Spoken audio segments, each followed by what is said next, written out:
Hello, everyone, and welcome to our webinar today. Again, the featured product of the month is Tables4act, and we have Michael Cadleb, who's our service support manager. He will be leading us through this. So Michael has seen all kinds of different variations of this, where everybody uses it a little bit differently, so he's a great one to have here. The other thing I want to say is that we will be monitoring the questions. I'll be monitoring those, so please feel free to put them in there. If appropriate, I'll interrupt Michael during the presentation. If not, I'll wait till he breaks, or we'll do it at the end. So please feel free to put your comments and questions in there. And with that, I will hand it over to Michael. Thanks, Vic. Okay, can somebody post into the question thing just to make sure that you guys can hear us? Yeah. Make sure that doesn't matter who it is. Somebody would like to do that just to make sure everybody can hear us good. Yeah, can somebody put into the questions? Jill, since you posted in there already, can you please post in there that you can hear us? The audio is working fine. We always like confirming that before we go too long. And while we're waiting for that, just if you can see the screen, you should be able to see the screen, and we have our contact information up there. So if you have any questions after this, after a webinar that you have to ask. Okay, thanks everyone. Oh, sorry, I'm going to interrupt you, Michael. Thanks everyone. You can stop posting. We got messages that you can hear us. So sorry, Michael. Great. Yep. So once again, this is our contact information. So as you for some reason you forget a question, or you just couldn't think of one during the session, but you thought of it after the fact, here's how to reach us, either via email or via phone. Feel free to contact us at any time. So, what Tables is? What is Tables4act? Okay, or what are custom tables is also known as. So before I sort of actually get into the ACT program itself, I just want to show you some screenshots and just sort of go over what custom tables is for those people who may not know about it. Okay, so the main, I guess, sort of in a nutshell, how you would describe it would be a one-to-many relationship within your ACT database. And what I mean by that is the one being your contact or company, and then the many being the particular item or service or consulting or projects that you're doing for that particular customer. Okay, so think of it like in your notes tab in ACT or history tab, you have multiple line items because you're gonna have multiple notes, multiple histories, multiple activities. But in your contact table itself, you only have one address per se, or one ID status. Now you can create additional ones, but what if they have an unlimited amount of addresses or an unlimited amount of ID statuses? You have to keep adding fields as you get more and more, okay? So that's where that one-to-many relationship comes from. In some of the different industries or fields that it would apply to, I'm going to show you some screenshots here that we've done in the past for different clients, just to sort of give you an idea of what it would look like. Okay, so for example, consulting. And this is really any kind of consulting, whether it's computer consulting or consulting for any kind of industry. The field names may be a little bit different, but when you're consulting, you're going out to a client and you're telling them, or not telling them necessarily, but suggesting to them how to do certain things. And you may do this multiple times for certain clients. So you want to keep track of all those consulting hours and information and things you've done for them. So this is how you would do it here with consulting. Projects. Somewhat similar to consulting because it sort of goes along the same lines, but projects, there may be different things. There's like an objective to a project. There's a methodology. There's obstacles. You have project leaders, project types, a budget, requirements, and things like that. Okay, so it's a way to keep track of your projects. You can do that with tables. People in the insurance business, this is great for them. Okay, so we've come across so many people in the insurance business in their ACT database. They'll have a tab and they'll just have probably 100 fields on there listing all their insurance policies that they have for their clients. Maybe 10 different policies, and they have 10 different fields for each of those policies. And then what happens is it's tough to report on that. It's tough to do queries and lookups on that because you have 100 different fields to sort of filter through to get the information, especially if you want to merge anything to a report or to a Word template as well. It's very difficult to do that. By having everything sort of in a concise place here, makes things a lot simpler for those people who want to track the insurance policies of their clients. Likewise, mortgages. For any mortgage brokers out there, you can track all the mortgages for your clients in a nice, easy place to do that. Software management. Okay, so we utilize this in our database for all the serial numbers that we have with our clients, whether it be an ACT serial number or any of the add-ons that clients purchase from us. We track all the software in there. So this way, when somebody needs to re-register maybe on a different computer or something, we can easily pull up their registration, find their serial number, and send it out to them in case they don't have a record of it. Okay. Realtors, anybody who's in the realty business, this is a great product to be able to do that. You can search all the homes that you have. They have certain bedroom listings, certain maybe square footage, in a certain county, certain area, certain prices. You can do filters and things like that. Okay, so it's great for realtors. Also inventory. You can track your inventory of things. So people, in this case, they're inventorying the vehicles or RV homes. Okay, so you have all the different, in this situation, people want a certain type of RV. They can look in their inventory to see, what year things were built, the size of it, the certain manufacturer or brand, and then get those to their clients as well. And then the final one that we're going to show as far as in here right now would be loans. Okay, so anybody who's giving out loans to their clients, this is a great way to do that because you're not just going to do one loan, you're going to do multiple loans for your different clients. Okay. So now we're actually going to get into the sort of the nuts and bolts of ACT and sort of show you how tables are created and how they're utilized once you have the data within those certain tables. Okay. So in your ACT database, once you have tables installed, you're going to have a menu at the top of the screen here called Custom Tables. And there's going to be a couple different options on there. The main one to sort of get into everything to do things would be Manage Custom Tables. Okay, this is going to be the area where you're going to be able to create tables, create fields, import tables from maybe other databases or export your tables to another database, and then also set up the various layouts to view your tables. Okay. And so as I see here in my list, this is a demo database I have. So I have a bunch of different custom tables in here. Okay. We're just going to go through creating one real quickly here. And so to create a table, we go over here to create table.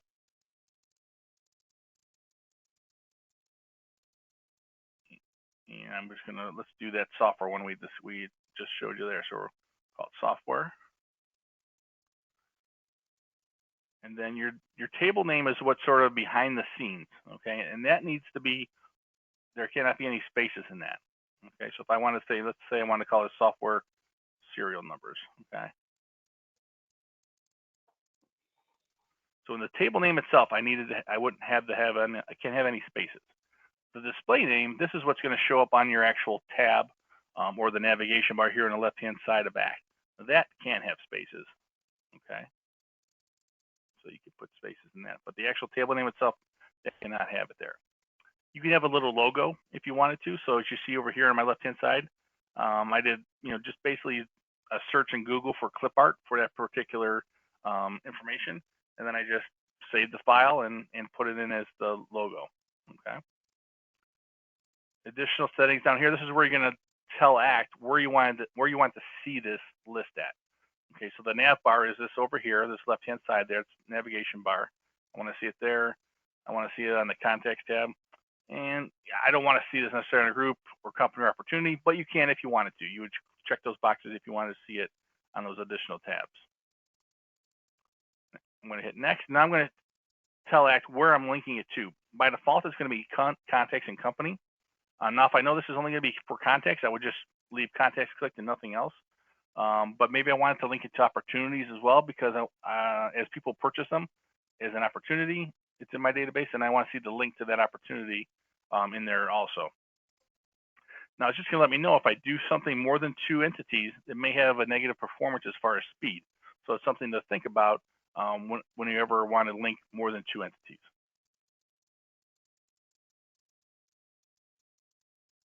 If I had a child table here, I would put that there.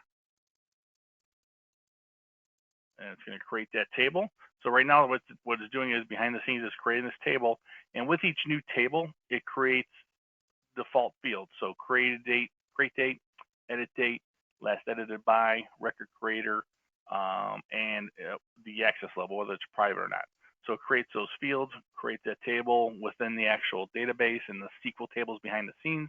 That's sort of what it's doing right now. And then once it does all that sort of magic behind the scenes, it'll refresh here and we'll see the table. And then once it happens, we'll be able to create the actual fields, any additional fields we want to put in there. And also so quick, Lubs, design the layout. what is a child table? Okay, so a child table, there's a parent and a child table, and not all the time, but that's where it comes into play. So the parent table is going to be sort of on like the top level, and then the child table is below it. A parent table would be the one, and the child table would be the many. So for example, if you're doing support and service, your client purchases support plans, okay, and then within those support plans, you're doing service for each of those support plans. Okay, so for example, those of you clients out there who have an Orange Care support plan from us, in our database, the support is Orange Care. That's the parent table, and then any kind of service we do with you would be in the service table, which is the child table of that support table. So all those service tickets would roll up to the parent table. A little bit later today, or a little bit later in the session, we'll actually show you within ACT here how those child and parent tables interact with each other. So you'll get an actual visual on that. Okay, so we created this table, and like as I said, these are the fields that sort of get created with any new table. You can't delete these, you can't go without them. They're part of each new custom table. And we'll just create a couple of fields here. We won't create a bunch of them. We'll just show you what the process is in going into creating a field. Okay, so software, what do you need to know? Okay, product name for sure. What product are they buying? Okay. And let's look at the field type that you can have for any of these fields within the find field section. It's going to be very similar to what you see when you're creating, if you go to tools to find fields within the normal ACT entities, such as contact or companies. There'll be a couple differences, but for the most part, they're mostly the same. Now, one of the differences is right off the bat here is activity. You create an activity field in here, which is basically allow you to show your next activity. You can link an activity to a custom table item. So this is really good, especially for service. You know, in the service industry, you can link that service activity from your calendar right to that service item within the ACT custom table. Now, some of these other ones, as we see here, annual event, calculated, character, currency, date, decimal, email. Those are in the regular defined field. The link is not, okay?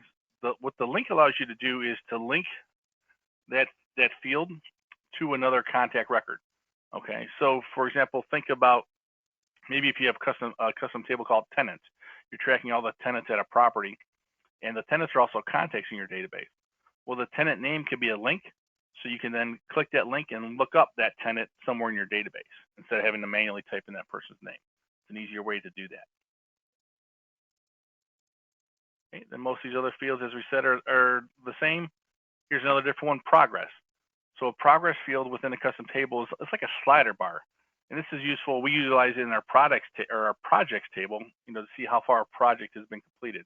It'll just be a sort of slider bar that shows your percent, 10%, 20%, etc., until it gets to 100%. For this particular field here, we're doing product name. It's going to be a character field. I can use by having allow blank values checked. That means I can have something be blank in there. If I need this to be a required field, this product it might be one, I would just uncheck that. I can have it generate history.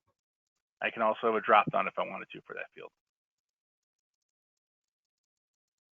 Similar to the other ACT fields, you can do default values, and also you want to set the field length as well.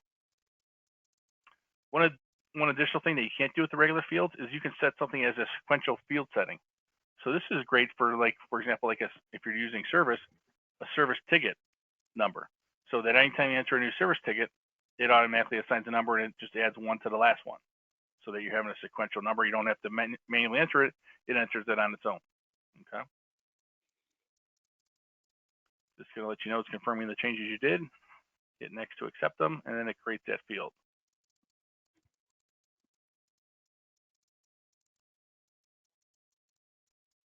We'll just create a couple more fields just so you can see how we do that. So let's put purchase date in here. And this will be a date field.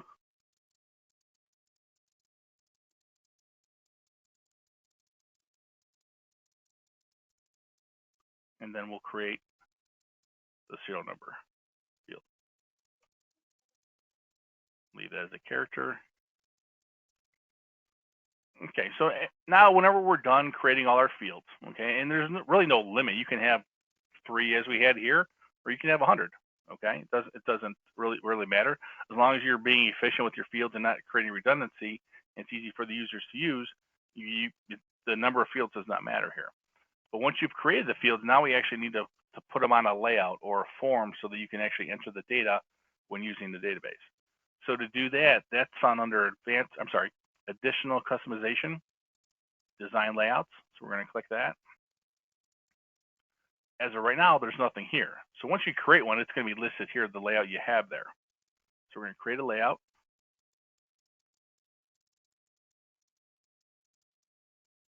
Okay. And I give it a name. Typically, I just name it the same as the table or something very similar to it. Okay. And by default, it lists the links to, it has the fields for the links to the fields, to the entities that we had linked it to. So contacts, companies, and opportunities. Okay. And what I want to do is I'm going to put these 3 on a separate tab because I don't want them to necessarily be on. I want to have a couple tabs so I can see the information a little more efficiently. So I'm going to highlight them, and to highlight them, I hit my click it, and then I hit the control button. And as you see, there's like a blue outline on each of those. And then let's see, I held down my control button as I clicked on each one of those to highlight all 3 at the same time. Once I've done that, I'm going to right click and say create tab group. As you see there, it creates a tab. Just put the word group in there, but I'm going to rename that with a right click rename. And we'll just call this record info. That's the contact record info, company record info, opportunity info. And then now I want to add another tab next to it that has the serial number information. So just to the right of that tab, I'm going to right click, add a tab. And then I'll rename this one serial info. And then here's where I'm going to put the fields I just created. So the product.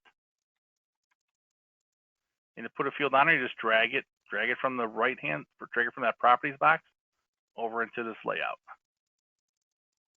Purchase date. And as you see, the blue box is going to tell you where it's going to go. So it could go there to the right of it, or if I want to go beneath it, there's the blue line there. And then serial number. Once again, the blue outline is going to tell me where it's going to go. Put it beneath there. Okay. So product name, purchase date, serial number. And maybe if I wanted that serial info to go first, I want record info as a second tab, I can just move these tabs. Okay. Move those tabs where I want it to go. Then I go ahead and hit save. Saves that layout. Now I can create additional layouts here. Okay. And then you actually have the ability to choose what layout you want it to use, because maybe in certain companies, different people use the custom table in a different way, and they want to see different fields. So you can actually create additional layouts for different people, and then they choose the layout they want to use. I have that layout.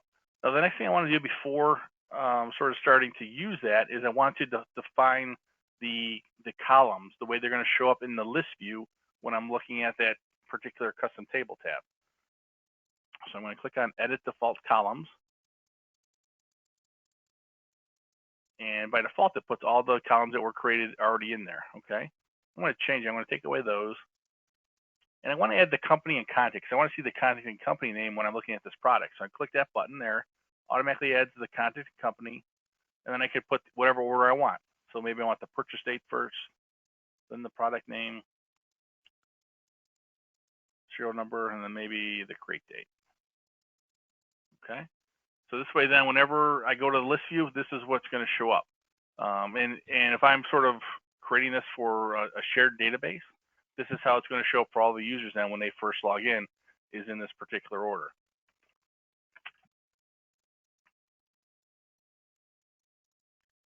Okay. I click close.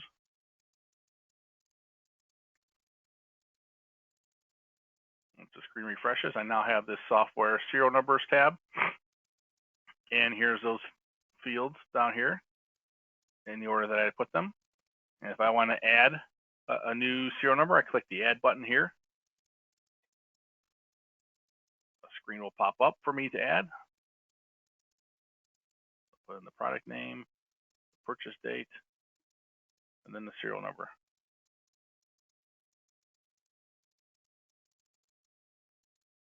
And save it. And it goes down to that list down below. And if I want to add another one,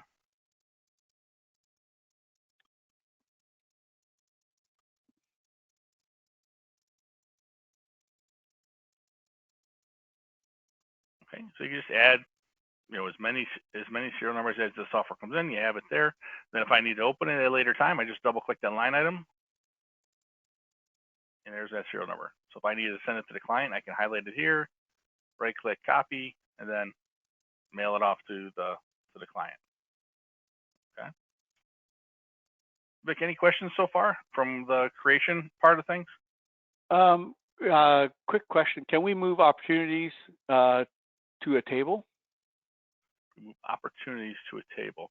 So my guess is what that question means is that so they currently have opportunities in here, I'm guessing, and what they want to do instead of tracking them here, they want to track them maybe in the contact section as a instead of this the default opportunities tab, they want to create a custom table for that particular opportunity. That's what my guess is.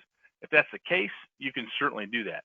I've had people call that. Matter of fact, one of the ones we worked on at an earlier time was called sales, and people utilize that to track their sales within ACT instead of using the opportunities. They wanted everything sort of to be in a custom table instead. And yeah, that can certainly be done. And what can also be done is you can then export that opportunity data and then re-import that into that sales tab or wherever we want to call it, that new custom table on the contact side of things. All right, and then there's just a couple of general ones. You can address them now or later. Is the keystroke this release the same as the ACT release that's out now? Mm-hmm. Yeah, I believe so. Yeah. Yeah, I thought that as well. Mm-hmm. So that's good. And how to install it, but you can maybe cover that towards the end. And sure. then actually, while we're on it, I'll talk about it right now. The install is very quick and easy. Once you get the file, it's an executable file that you'll download. Let's say you purchase it today, you would get a link in an email with your serial number and the link to download it. You download it. Similar to any other programs, you close everything else down, run the executable, and I want to say there's you click next 3 times.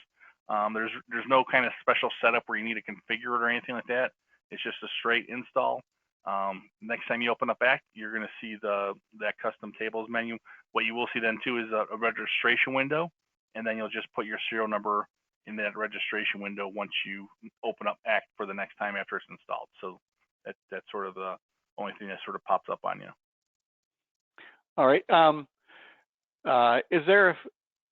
Do the cascading drop-down features work in the web as same as on the on-premise version? I believe there's an issue on the web right now with the cascading ones. I'll have to get back to that person to be sure on that. Because I think the fix is in the works the last time I've heard. Whoever wrote that, if they could maybe shoot me an email or shoot Vic an email with your contact information so that I can check with our developer on that to see what the status is on that. Okay, Joe, just go ahead and send that through. The other question is, what happens if another ACT client does not have ACT for tables? I'm guessing they meant ACT user. So let's say you have an organization of 10 people. You have 10 people using ACT in your organization on a shared database, but you only want 5 people to use it. You only have to buy 5 licenses then. The other 5 people, when they log into ACT, they just won't see those additional tables. So, in your layout, you'll see all these additional custom tables. The 5 people who aren't licensed or don't have that software, they won't see the additional custom tables. And that's a great question because a lot of times in organizations, only certain people may need access to that certain information. So not everybody would necessarily need it. Good. And then are you covering how to handle residual income from multiple sources on this demo? Multiple sources. Yeah, are you covering how to handle residual income from multiple sources on this demo? So Carlos, if you could give me a bit more detail of what you're looking for, that would be helpful. Yeah, I'm guessing what he means is maybe like subscriptions that he sells. If that's the case, you can certainly do that with a custom table. You would just, it'd be similar to software, really, to what we just created here. You have a product name, you have a price. Well, with residual, obviously there's going to be some kind of renewal date, so you have a renewal date on there, and then you know, whatever information you want to track on that. But if that's a certain situation, definitely doable. But yeah, Carlos, if you want to email more specifics, we can get you a better answer on that. So. All right, and then how do you get the tab in the table? I get the tab in the table. Paul, I think you're expanded more on your question. Maybe he's referring to the layout. I don't know. Paul, why don't you email Michael after the webinar, and he can answer your question. That's Paul Calisi. Okay. So Paul, if you're referring to just, I'll refer this, see if it's what it is. If you're referring to this tab here, once you're in the layout, there's an option to right click and then add a tab. And that's how you would add those tabs in there, if that's what you're referring to. So it's a great way to sort of categorize your data, and then also just have it aesthetically looking, because especially if you have a lot of fields in a certain section, in a certain custom table, you don't want them necessarily just all in one big row somewhere. You would want them sort of tabbed out so that each sort of section defines itself, and it's easier to go through. Okay, yeah, you answered his question, so that's great. Okay, good. All right, that's it for the questions for now. Okay, great. All right, so let's move on then. So we talked about, you know, creating a table here, okay, and creating those fields within the table. Next thing I want to talk about is that we discussed the sort of a parent-child table relationship, okay? And that's what I have here with the support plan. So let me go to my support list here on the left on the navigation bar, okay? So I have all these support plans that people have purchased. Okay, let me just open up one to show you. It's a very simple custom table. We basically have purchase date, the support plan with the drop-down, hourly, annual, monthly, and then the price of that plan, okay? What we also have there is the child table, which is service, as a tab here. And these are the service items, okay? This person doesn't have any service yet, but this is where they can have service. So if right in here, they would hit the add button, and then the service layout pops up. Then you put in your service date, maybe when the next service date is, what their payment method is. If it was an in-house visitor on site, maybe they had a serial number for that product. Okay, and then any service notes.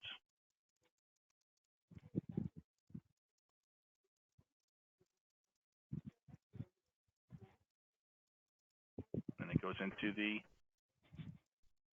tab there, okay? Then as they do another service for that person, they just add another one.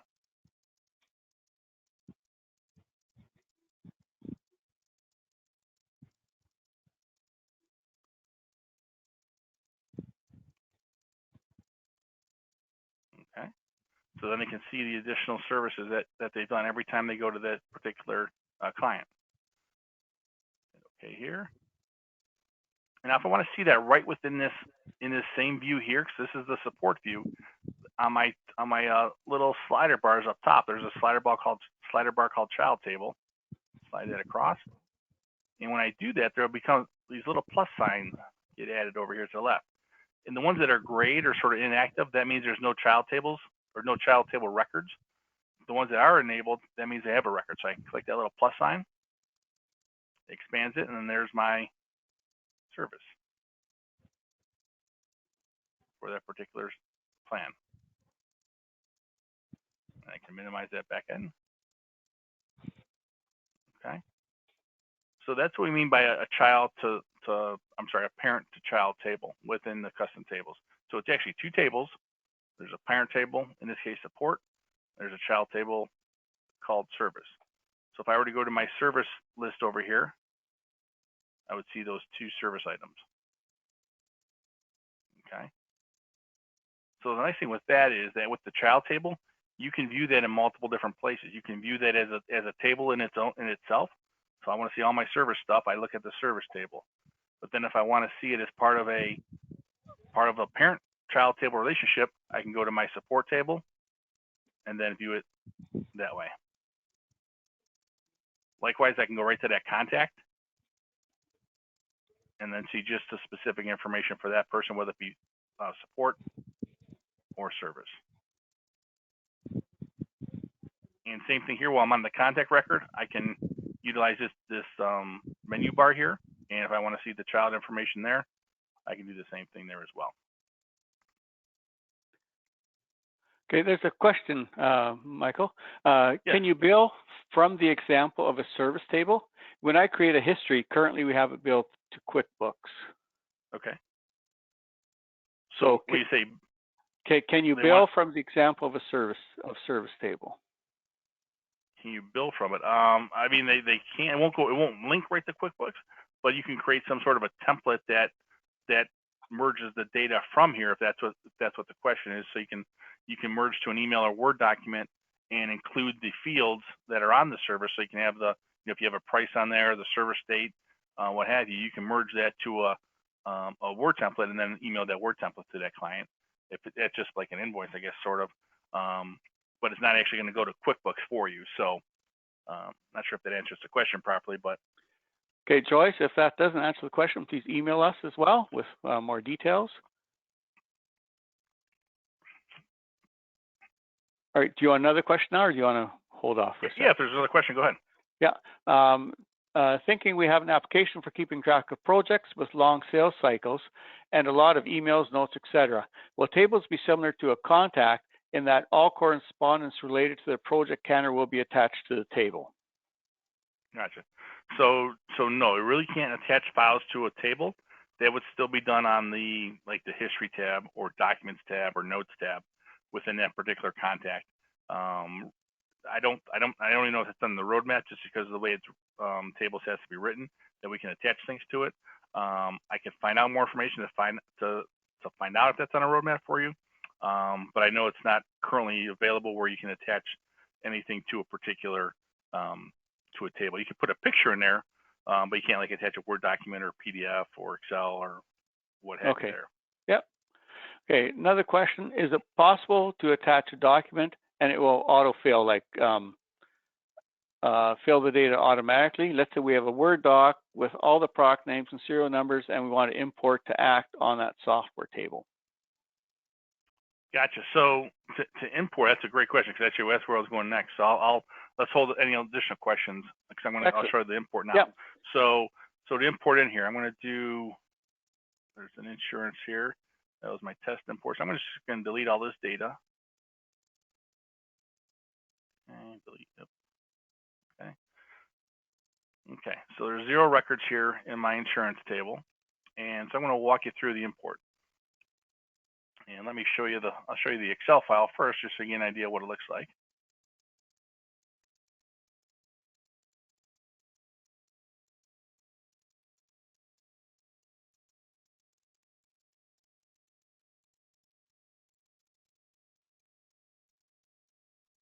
Okay, so here's my Excel file. I have the company and contact here, and then the custom table fields go from C all the way over to P, okay, with that data. All right. So if we have an Excel, we can import it then into ACT. All right. So there's that insurance Excel file. So now let's show you how to bring it in here. So we go up to our custom tables menu. There's an option here for data import, and there's going to be 2 options here. Import from spreadsheet, which is what we're going to do. Spreadsheet meaning Excel, or migrate from contacts. Now the migrate from contacts would mean that we're migrating data from our current contact table. If you remember when we're first sort of talking about things, I was mentioning like the insurance table, how you might have multiple insurance rows of data within the contact table. That's where that would come into play, is when you wanted to migrate from contacts, okay? In this case, though, we're going to import from spreadsheet.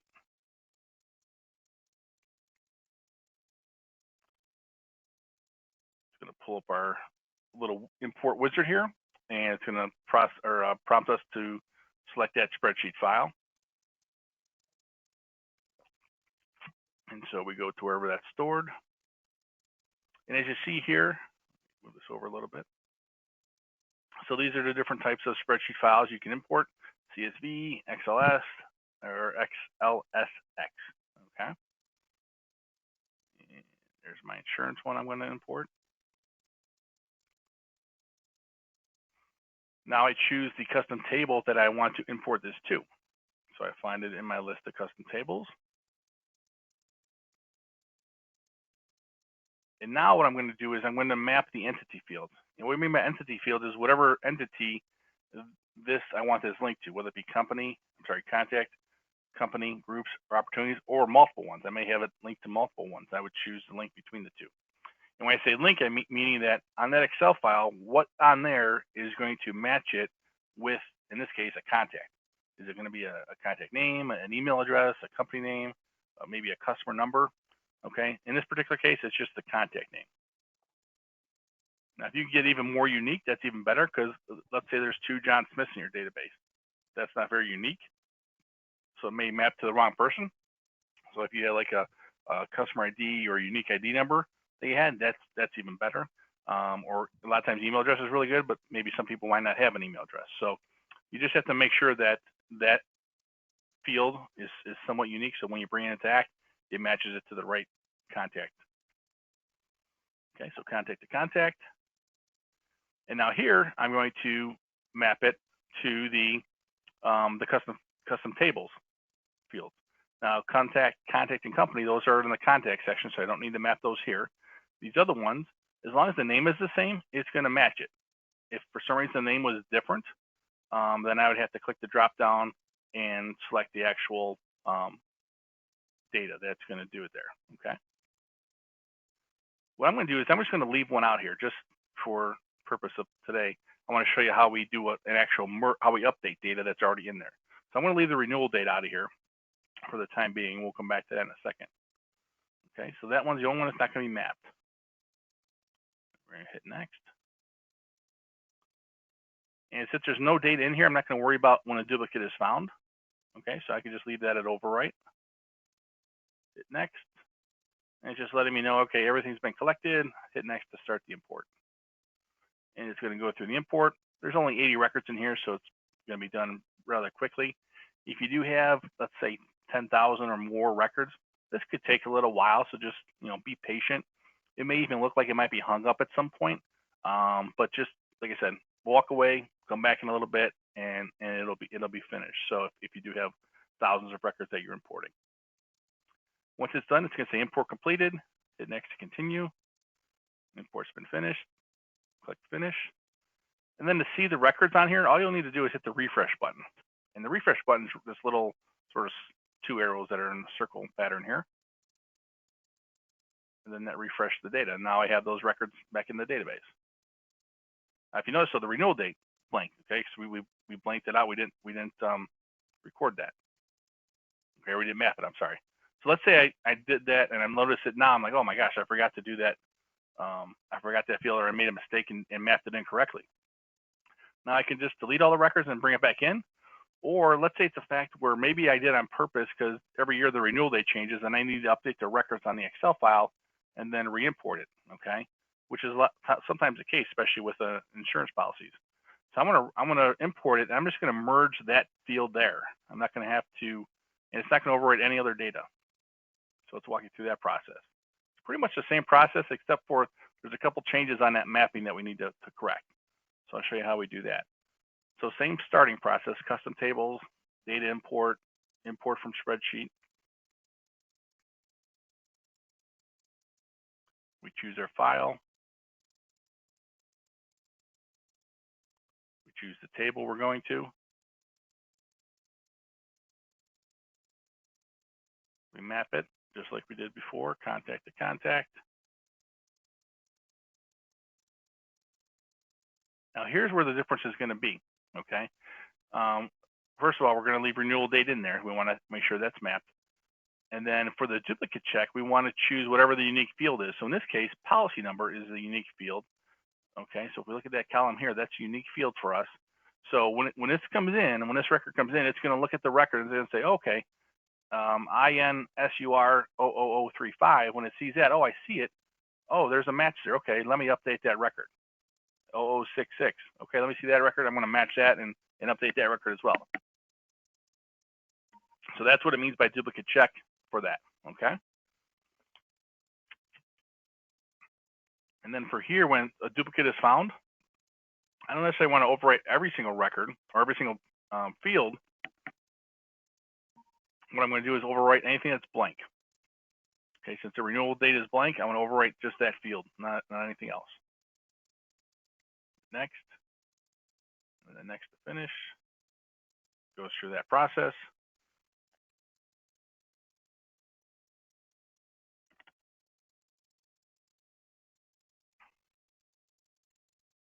And then we'll refresh here. And now that renewal date's been updated based upon that merge there. Okay. So that's how you go about doing an import of the data into your custom table.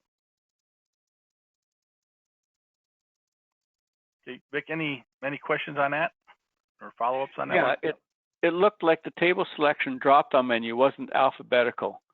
Are they listed in the order you create them, the tables? Let's see. You know what? I've never really paid attention. Let me take a look here.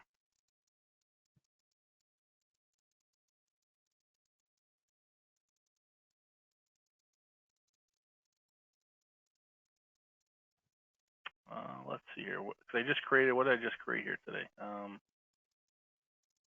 No, it's not alphabetical. Well, I just created software serial numbers, so it can't be alphabetical. I mean, it can't be when I create them. It's not alphabetical. That's a great question. Whoever asked that, let me find out for you because that's a really good question. Okay, Kip, if you can email that in, that would be great. Wow. Yeah, does the tables provide the flexibility to sort by the table names? But I think that's the same question or similar. Yeah. Can you import new contact info into primary table and custom table fields at the same time? Gotcha. So it's a great question, and one we get asked quite often. You can't do it at the same time because the custom table import is strictly for custom tables. So for the contact table import, you would do that either via the built-in file import option, or if you use our Tables4act tool, which has a little more flexibility and it has more features, you would use that to do the contact data table. The contact table data. And then once the contacts were in Act, then you would do the custom table. So you always need to do the contacts first and then the custom table because you want that custom table to link to a contact. If there wasn't any contact in the database yet, the custom table data would have nothing to sort of link to or attach to. So in that case, when you're sort of starting fresh, it's like a two-step process.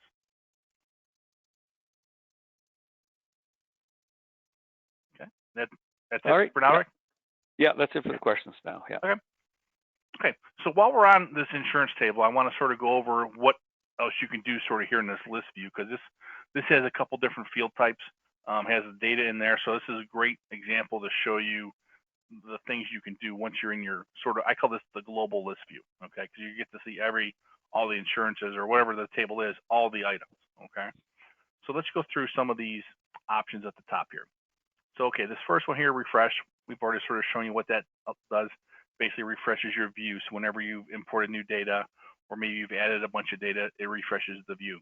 This would also be true if, let's say you were in a shared database environment, you're in an office or on a terminal server, maybe using a shared database, you have 10, 20, 30 users, whatever, entering data.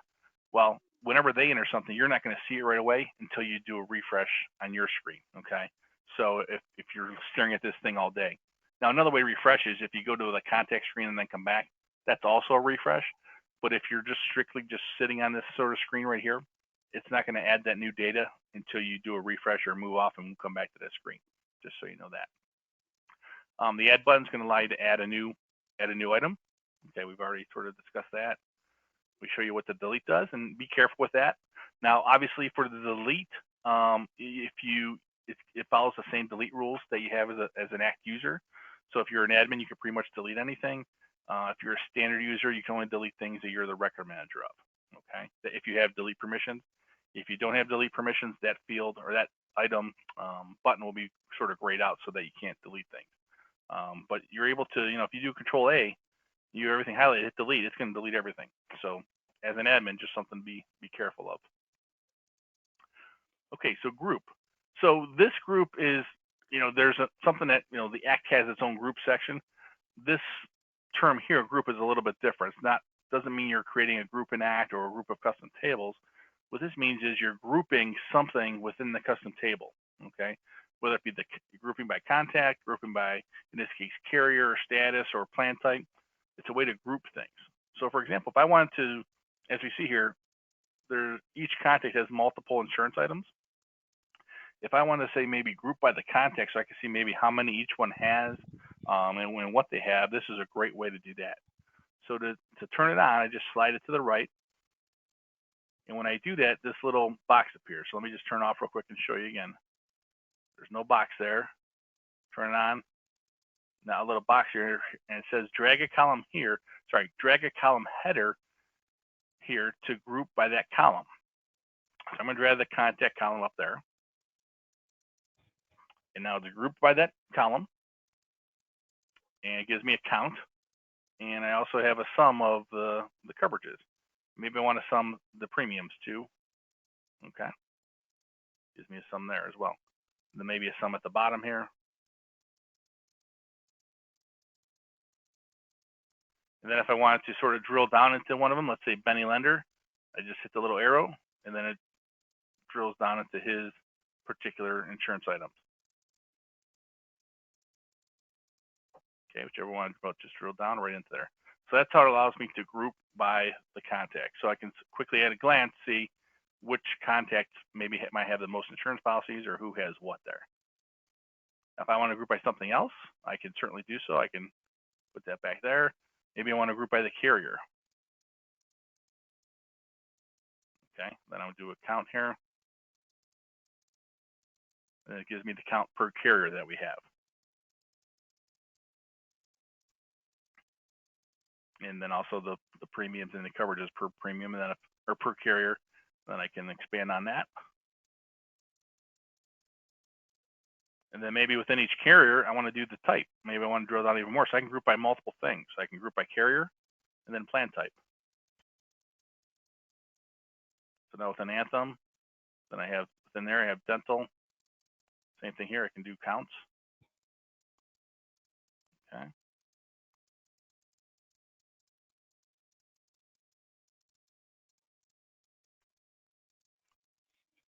So it's a great way to do reporting. Okay, you saw within just a couple clicks here, I was able to get a couple different hierarchical views of all the different insurances, the calculations of each service.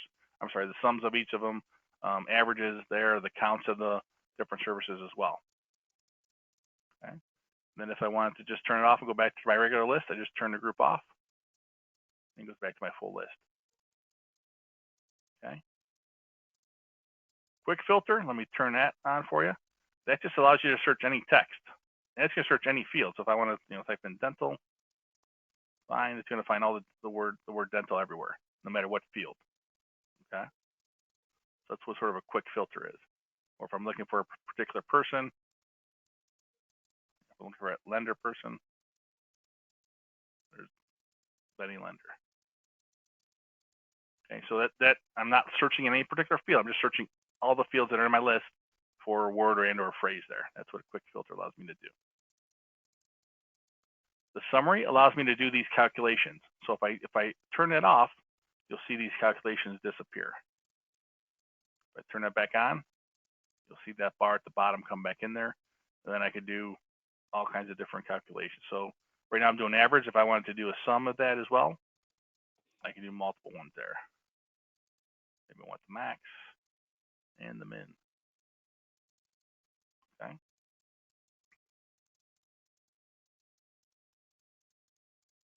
So that's my summary.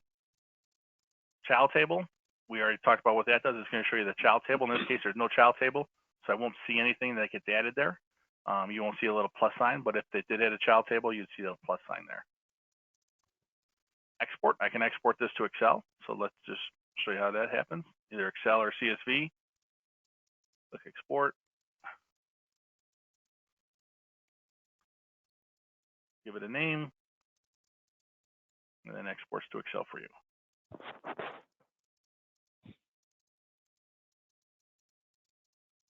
And there's your data in Excel. And if you had any of those sums going on or any of the formulas for the summaries, it would show you that as well.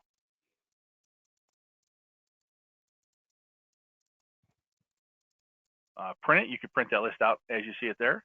Oftentimes what people will do though, sometimes what I might suggest is export to Excel and then print it. Because once you get into Excel, you can change the fonts a lot easier, okay? Font sizes, and you can do a print preview and things like that. So if you are printing it, you're probably better off going to Excel and then formatting it there and then printing it. Queries. So this is really great because you can set your own queries within the list view here so that you can go to certain things very quickly, okay? Before I go to that though, let me show you how to do filters, and then that'll lead into our queries option, okay? So for filters, you're going to go over, if you move your mouse over any of these column headings, you'll see a little filter button, okay? So for example, carrier, I want to see all the Blue Shield ones. I click the little filter and choose Blue Shield, and maybe I want Blue Shield and Anthem. And it gives me those two ones. If I want to sort by them, I click the header, and it sorts by that column, okay? And that's going to be true for any of these columns. I can just choose whatever I want there. When I do a date column, it shows a little something different. It has check boxes for when I want to see things. So if I want to see things that just happened yesterday or today, last week, last year, this year, last month, I can do so. Or I have all these different options here. Is equal to, same day, is null, not null, before, after, etc. Or I could go to the values tab and then just pick certain days. So I want to say, okay, show me everything in February and April from last year, but not February 14th. Okay, so you can really get specific there with what you want to search for with the dates. Same thing with any kind of currency fields. You're gonna have like a slider, so show me information from, that's within certain ranges. Okay, or you can just give it a certain operator itself, above the average, below average, top end percent, top bottom percent, etc. So think of that as sort of these filters as just report options, if you wanted to do almost like a report listing on different things, okay? So that sort of leads us into then the queries, okay? So if I go to that query dropdown, there's really nothing here. I can't create a query here, okay? But let me show you where you create that. And let me just go back to the all filter, the all records. To do that, instead of having to go to each one of these and change it back, in the bottom part of that list, it shows you the filter. And if I want to just hit that X, it's going to close out all the filters. It'll just clear them all out. Just like that, take you back to my full list. Okay. So let's work on that queries now. I know I'm getting close to an hour here, so I want to do this quick, and then we'll open the floor to any questions in this. So under lookup, I go to custom tables, and then I go to whichever one I want to look at. So this one is insurance. And I do my query. So let's say I want to do all active Anthem and Blue Shield ones. So my carrier equal to, am I in the right one here? Anthem and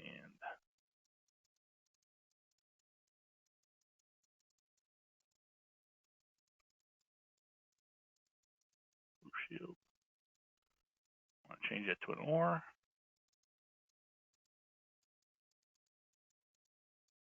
And then the status, I want it to be active. Okay, so the carrier, I'm going to need a parenthesis here and here. So basically I'm saying the carrier is either Anthem or Blue Shield, and it's an active contract. I can preview that. It's going to show me the preview. There's 24 that match it. Then I'll save it.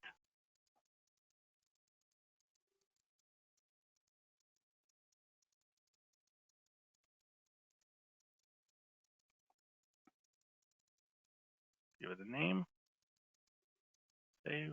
Okay, it's already saved. Sorry about that. Close it out. Refresh.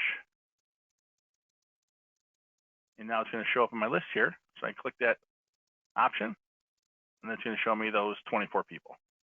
Their Anthem or Blue Shield and active status. So now whenever I go into this, log into this global list, if I want to just pull up those, I can easily just click this query list, and it's going to show me whatever queries I've saved, and I click that. Brings me right there, instead of me having to create that query or that filter every single time I do that. So it's great if you have any kind of complicated filters that have more than one field that you want to get to on a daily basis. For example, like in our database, we have service tickets. So I have a couple queries that show me all the open service tickets that have been edited in the last couple of days, or any ones that haven't been changed in such and such a time.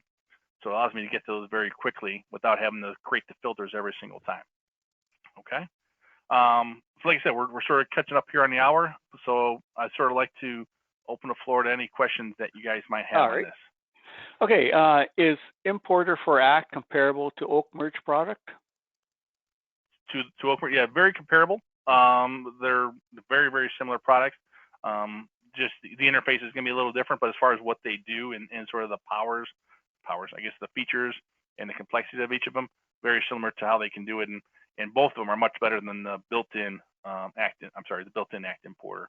And whoever asked that, or whoever, if anybody wants to see a demo of Importer4act, reach out to me, and I'll be happy to show you a demo. I've done literally hundreds of imports using Importer4act. Okay, Kip, if you want to get a hold of Michael, that'd be great. Next question is, can groupings be saved, or can those groupings be saved, or when you turn off the features off, are they lost? So I'm guessing what you mean by the grouping here. So what happens is whenever you close out of Act, it's going to remember this. So tomorrow when I open up Act, it's going to stay this way until I change it. Okay, excellent.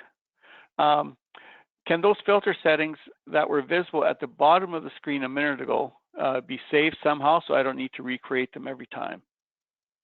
So that would be using the query, yes. So the filters themselves, like if I filter this, let's go to all contacts, and if we were to just do a filter here,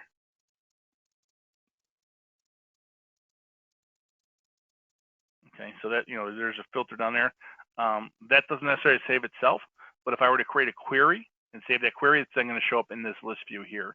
And that's the best place to put any kind of filters that you want to save and use over and over again. All right. Next question. Can the sum be pulled into a merge doc from those fields?